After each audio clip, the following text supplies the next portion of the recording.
General Hospital spoilers hint that patient advocate Stella Henry may be on the verge of a stroke crisis. Will Drew Kane's insurance fraud inquiry lead to her downfall? Stella spits and sputters when officials ask her about an insurance fraud case between August 18th and 22nd. Let us look back at why this is happening. Martin Gray's big mouth Stella was an angel when she interfered with his insurance paperwork. He boasted to Drew that Stella had pulled strings behind the scenes for him. Stella was searching for a buddy, and Martin clearly had a need that the insurance should have met. However, Stella may have broken a few rules in order to provide Martin with the services he required. Stella is the greatest defender of patients and their needs. She is up against the insurance companies, and in the case of Martin, her actions could come back to haunt her. Stella is probed in the August 18th episode, and spoilers indicate that Lucas Jones jumps to help someone in the August 19th episode. Lucas is as self-righteous as Stella, so it will be interesting to see if he has come to her defense. All of the pressure presented with the encounter gets to Stella, and it is not hard to think that the stress impacts her negatively. Will Stella be okay? Stella has already had a stroke, and another one might put her life in danger. Unfortunately, Lucas will provide a harsh update on August 20th, which means Stella may be in serious shape.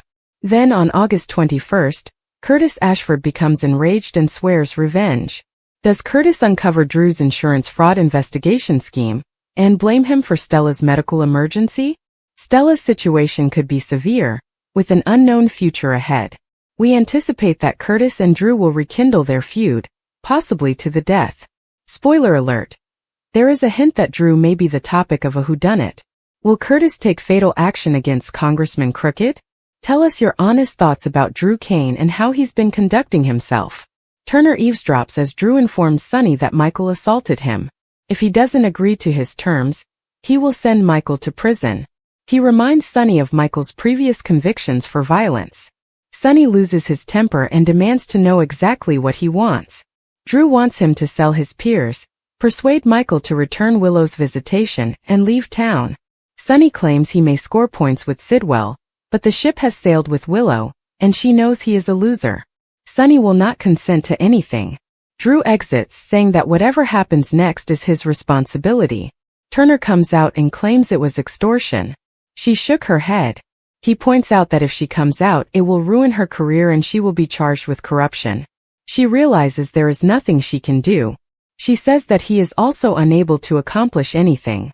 She's delighted she observed this, and she swears to find a way to bring Drew to justice later.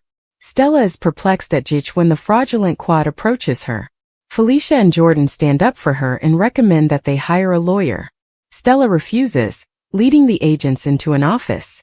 At Windmere, Sidwell and Lucy flirt on the parapet, and he tells her he can't get enough of her. They go inside and discuss how she didn't call the cops about Sonny. Sidwell kisses her for luck as Marco walks in. Lucy hurries outside. Marco and his father discuss the home shopping channel, and he wonders if Sidwell is becoming serious about Lucy. Sidwell claims she is a woman worth cultivating and has a wonderful heart. Drew jumps in and announces that he can fix their Sonny problem. Sidwell requires additional information. The congressman reveals how he urged Michael to clock him in public. He believes this will keep Sonny too distracted to fight for his peers. They argue over whether the threat of prison or prison itself is the better option. Drew believes that putting him behind prison is the only way to get Willow and his children back. Sidwell disagrees. That would cost them their bargaining chip and push Sonny into war mode. Drew has a drink and then leaves. Marco and his father begin to fear that Drew is becoming a liability. Flora and BLQ discuss their previous encounter with her mother at the Home and Heart studio. It sounded to her that giving up her son was heartbreaking for everyone. BLQ suppose she believes she is being too severe on her mother. Flora notes that Lois has expressed how difficult it is to be estranged from her daughter. Flora can see both sides. It appears that Gloria was primarily to blame. BLQ believes her mother should have been more honest with her all along. Perhaps she could have spared Gio some of the agony. It's difficult for BLQ to forgive her mother because she may have damaged her relationship with her son. Flora apologizes if she has overstepped, but she encourages her to rebuild any trust she still has with her mother. BLQ appreciates her. Martin joins Maxie. She informs him that she may need to deviate from the directions of the other members of Deception. She is concerned that if she does, they would kick her out. He claims that while there are rules in place to preserve her employment, her relationships will almost certainly be damaged. Maxie wants to meet with the DA to safeguard the company. Martin advises her not to warn her companions. Lucy rushes in and brags about her beautiful evening with Sidwell. Martin takes off and BLQ joins them. They question Maxie about why the lawyer was there. Before they can get a response, they must prepare to appear on air. The program begins, and Maxie is handed some cosmetics.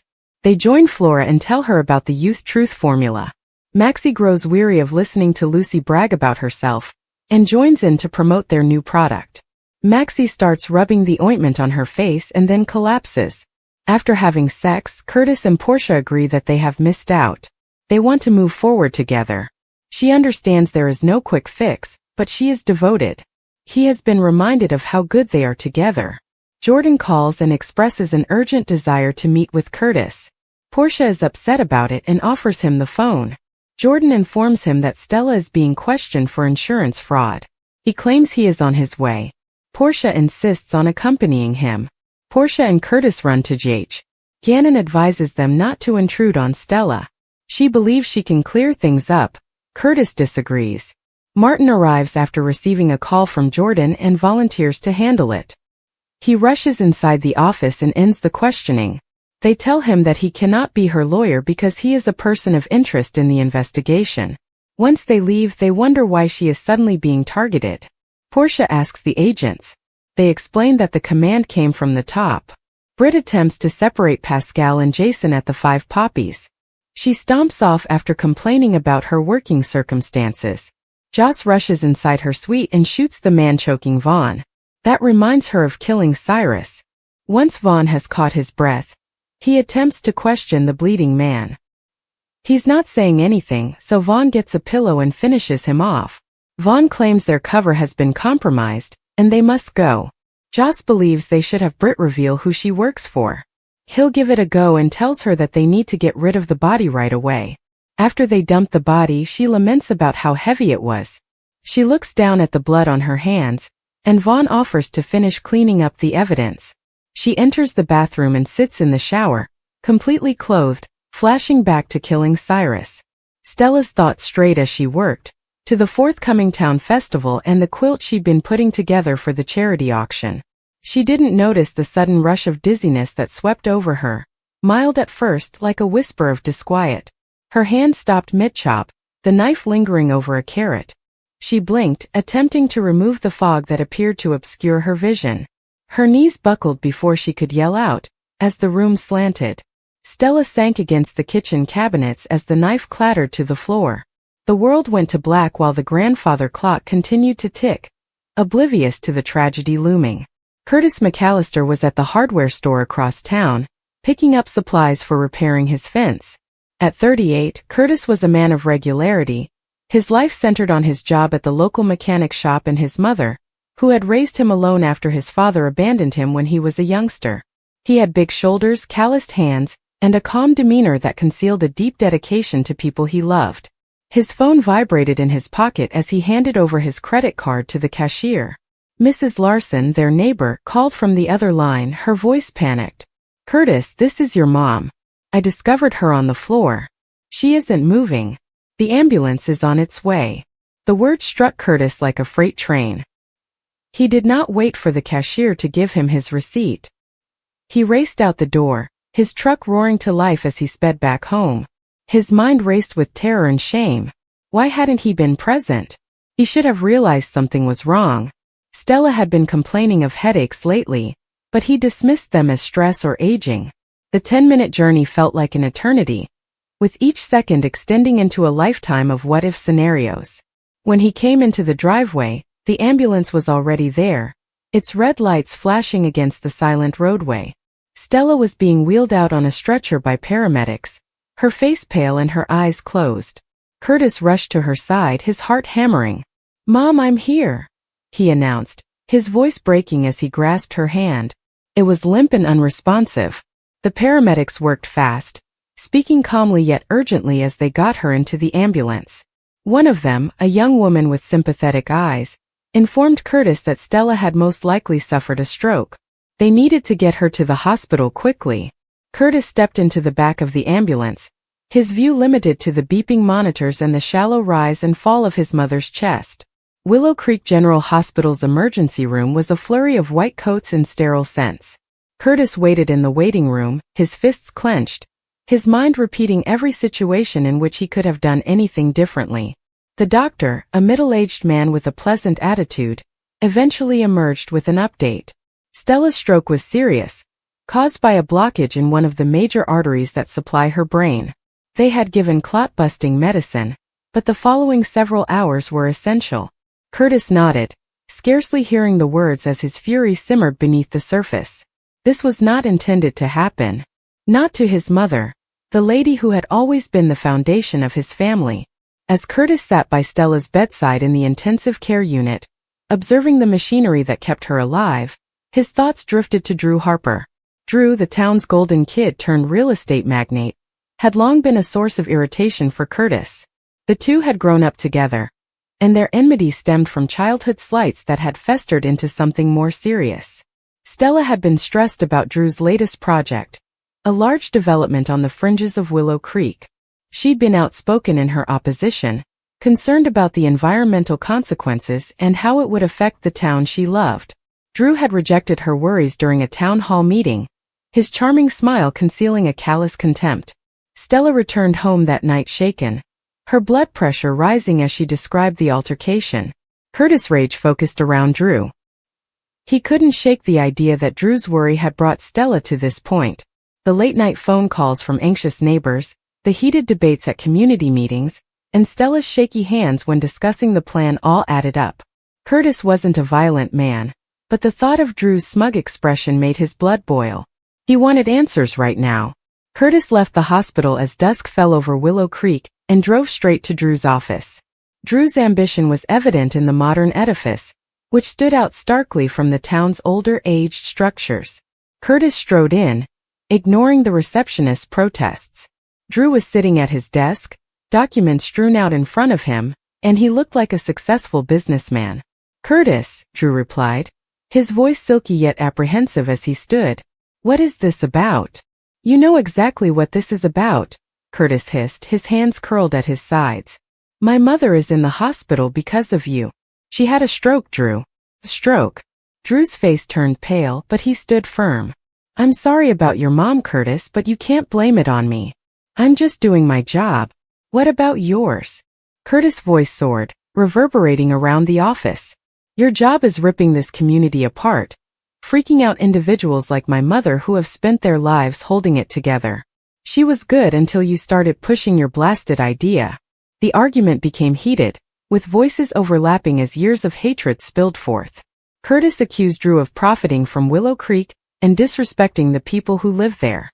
Drew hit back, calling Curtis unreasonable and claiming he had no control over what happened to Stella. The receptionist hovered anxiously, unsure whether to contact security. But Curtis was not done. He leaned over the desk, his face just inches from Drew's. "If she doesn't pull through, you're going to answer for this," he added, his voice low and menacing. Drew's serenity snapped and his gaze narrowed. "You are out of line, Curtis. If you want to blame someone, look in the mirror. Maybe if you'd paid attention to your mother instead of starting fights, you'd have recognized she wasn't doing well." The word struck Curtis like a slap. He froze, the allegation cutting through his rage. Did he miss something? Had he been too preoccupied with his own life to notice the symptoms, such as headaches and fatigue? Doubt crept in, but it only increased his wrath. He turned and walked out, slamming the door shut behind him, the glass rattling in its frame. Back at the hospital, Curtis sat by Stella's side, his fight with Drew replaying in his head. The fury was still present, but it was mixed with remorse and terror. The physicians had warned Stella that her recovery, if it occurred, would be sluggish. She might never be the same. Curtis grasped her hand, his rough fingers tracing the veins that stood out against her delicate skin. He reflected on the years she'd spent raising him, the sacrifices she'd made, and how she had always placed him first. He couldn't lose her like way. Days passed into weeks, and Stella remained in the ICU, her condition steady but uncertain. Curtis split his time between the hospital and the mechanic shop, his life a blur of tiredness and anxiety. The town was buzzing with rumors about his encounter with Drew, with some side with Curtis and others defending Drew's right to develop the area. The tension in Willow Creek rose, echoing the turmoil inside Curtis. He avoided Drew, knowing that another encounter could throw him over the line. But the fury didn't go away. It simmered, waiting for a spark. Mrs. Larson approached Curtis one evening as he was sitting in the hospital cafeteria with a cup of stale coffee. She'd been a continuous presence, bringing casseroles and checking in with Stella. "Curtis," she whispered softly, sitting across from him, "I know you're hurting, but blaming Drew won't make anything better. Your mother would not want you to be angry. She'd want you to be there for her, not wage battles that won't impact the outcome." Curtis peered into his coffee, the weight of her words falling on him. He knew she was correct, but letting go of his fury seemed like abandoning Stella. It was the only thing holding him up, providing him a sense of control in a world that seemed to be slipping away. "I just want her to be okay," he finally replied, his voice scarcely audible. Mrs. Larson stretched across the table and squeezed his hand. "She is a fighter, Curtis. And so are you. But you have to fight for her, not against Drew." These remarks lingered with Curtis as he returned to Stella's chamber. He sat beside her bed, watching the gradual rise and fall of her chest. For the first time since the stroke, he allowed himself to cry, the tears falling in silent, shuddering waves. He was grieving not only for Stella, but also for the years of hidden anxieties, the weight of being her rock as much as she was his. He realized that his rage at Drew was a distraction, a means to avoid confronting the potential that Stella would not recover. Stella's condition improved gradually over the next 4 weeks. Her eyelids fluttered up one day, and despite her unable to speak, she grasped Curtis' hand. It was a lifeline, a glimpse of optimism that got him through the toughest times. He began to concentrate on her health, spending hours reading to her, playing her favorite music, and discussing the life they'd have once she was recovered. The resentment toward Drew did not go away, but it sank into the background, overpowered by his love for his mother. Curtis ran across Drew in the parking lot, while leaving the hospital one afternoon. The sight of him rekindled the usual spark of rage, but Curtis controlled himself. Drew appeared uncomfortable, his typical confidence replaced by something softer. "Curtis," he continued hesitantly, "I heard your mom is getting better." "I'm glad," Curtis said, his jaw tense. "She's fighting." Drew shifted his hands into his pockets. "Look, I understand we've had our disagreements, but I never wanted this." Curtis wanted to lash out and warn Drew to stay out of their lives. But he recalled Mrs. Larson's comments, Stella's resilience, and the long journey ahead. "Leave the town alone for a while," he finally stated. "Give people a chance to breathe." Drew nodded, and Curtis caught a glimpse of comprehension in his eyes.